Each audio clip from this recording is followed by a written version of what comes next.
Yeah, go ahead. Okay. Hi everybody, this is Carla Wagner from AxMITax, and we're going to do a quick instructional video on how circulators should expect to collect signatures on the petitions. Okay, so here we go. On the very top part of this page, there's going to be a box, 2 boxes.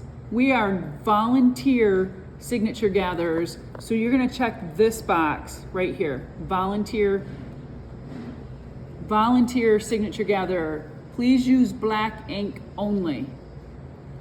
The next box we're going to go to is this one right here, and this is the county of which you are gathering, the people that are going to sign this petition, what county are they from? So I'm going to put Kent in there as though I am gathering signatures from people that live and are registered to vote in Kent County. The next thing you need to do is to get a signature here. Get their signature as close as what it appears on their driver's license. This is going to be their printed name goes here, and then their street address or a rural route goes here. No P.O. boxes. They may not use a P.O. box. And remember, this is going to be where they live and where they are registered to vote. So their name, sign their name, print their name, house number and street name. House number and street name.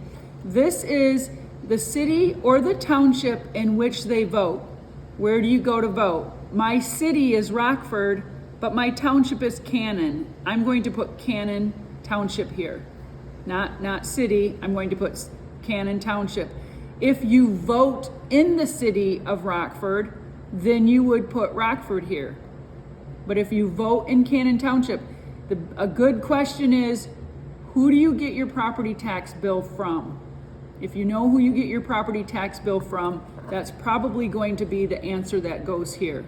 This is going to be the zip code of your house number and street address, not the zip code of where you go to vote, but the zip code of your house and your house number and your street name. That's here. This date is the date of signing. So if it's going to be April 1, 2025, we want 04/01/2025. So 2 digits, 2 digits, 4 digits. Be careful that they don't put their date of birth here. A lot of people, just because they're filling in all their personal information, they like to put their date of birth here. What we need is the date that they are signing the petition. There's a little box way over here. Disregard that box. This again is for people who are not residents of Michigan. So leave that box blank. Do not fill that in. Over here is your information as a circulator. You're going to sign this as pretty much as your name appears on your driver's license as well. Sign it and then print it. Print your name. And then you're going to put your complete residential address, no P.O. boxes, complete residential address here. This is your city and your state and your zip code. So house number, street name, city or township, state, and zip code. And if you pay attention to this very bottom line, this is to be filled out with the county, but only if you are not a resident of Michigan. So please leave this bottom line blank. It says right here, this is for a circulator who is not a resident of Michigan. So you would leave that line blank. This is the date after all of these lines are filled in.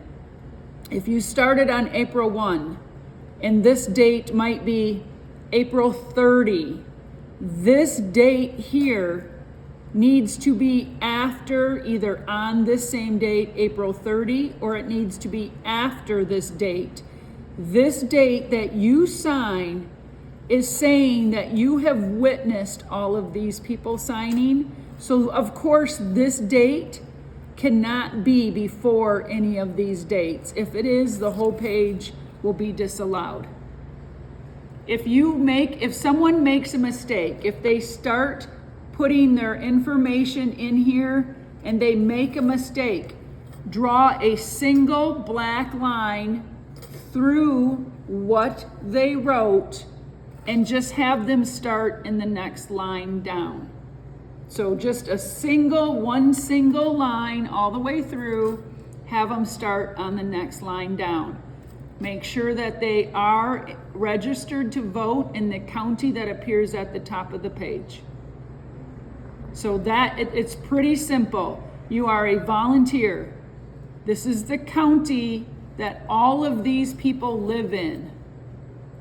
If you have someone that lives in another county, start another sheet and put the new county's name on this line. Sign, print, house number, street name, city or township where they go to vote, or the city or township where they get their property tax bill from. Zip code belongs to their residential address. This is the date that they are signing. This date has to be after all of these dates because this is an affidavit. This is an affidavit where you are saying, this is who I am, and I witnessed these signatures, and then here's your date. This, of course, again, we said this box leave blank. Leave it just like that. It is for people who do not live in Michigan. And this bottom line, do not fill that out. It is for circulators who are not residents of Michigan. So hopefully that makes it very clear to everybody. It is a two-part page. As you can tell, it's 2 pages. It's folded. Do not separate the pages. This is the complete petition, and we need to turn it in as such. We had some people last time tear it apart at the fold. We cannot do that. This is the whole petition. If you tear it apart and only send us the top page, they're going to disallow all of those signatures on that page. Again, if someone makes a mistake, just take a black ink pen, draw one line straight through the line that they made the mistake on, have them start on the line right below. Black ink is best. We really, really, really want everyone to use black ink. That's pretty important. There's going to be a different scanning process for them to look at these. The other thing that's really important is please get rid of, discard, destroy all of the petitions that you might still have in your possession. This is a totally different petition. They've changed the 100-word summary. There's a couple of other little tweaks that have been made. The body of the language is still the same. That has not changed. The petition is going to do the same as last time. The board of directors changed this, which means we had to change it. So we cannot use the petitions from the first round. So hopefully that explains it to everybody. We will have a downloadable form on the website with these instructions again that you'll be able to download and take with you or pass out to people. If you might give petitions to other people, please, please, please make sure that you go over the instructions really well with them before you pass these on to someone else. We're looking forward to having you on board as circulators. Thank you so much. If we all work together, we can get this done. Bye.